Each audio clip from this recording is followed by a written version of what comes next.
এখন প্রায় রাত্র ৩টা বাজে।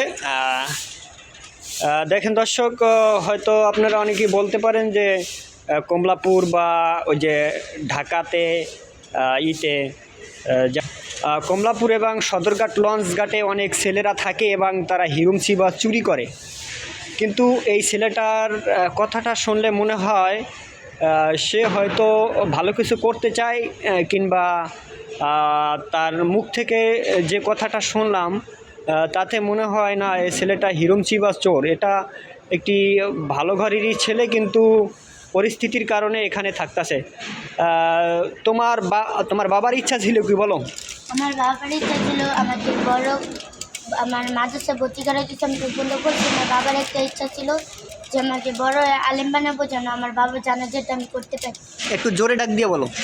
আমার বাবার মনে করেন কি আমার ছোটোবেলাতে মানুষ ছিল, মানে বাবার একটা আশা ছিল যে আমার মাদ্রাসা ভর্তি করার কিছু আমি পছন্দ করছি। আমার বাবার আশা ছিল যে আমি বড় আলেম হবো, কোরআন শরীফে আলেম হবো, আমার বাবার জন্য জানাজাটা করতে পারি। ওর বাবার আশা ছিল যে ও আলেম হবে এবং ওর বাবার জানাজা যে ও পড়াইতে পারে। ঠিক আছে, তাহলে এটা ভালো একটা পরিকল্পনা। সবাইরই এরকমের ভালো পরিকল্পনা থাকে না। দেখা যায় যে অনেকের ছেলে বাপ জীবিত থাকা অবস্থায় তার ছেলে বখাটে বা খারাপ হয়ে যায়, গাঞ্জা খায়, মদ খায় বা ইয়াবা খায়।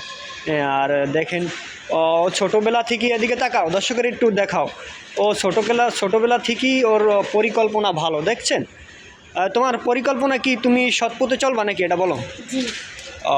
দেখছেন দর্শক, দেখা যায় যে মানুষের এইটা চুরি করে, ওইটা চুরি করে।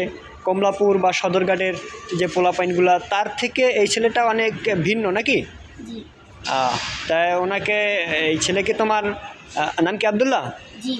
আবদুল্লাহকে যদি কেউ পারেন, ওর জন্য একটি কোরআন শরীফ সহযোগিতা করবেন, ঠিক আছে? ওকে, ধন্যবাদ। আসসালামু আলাইকুম।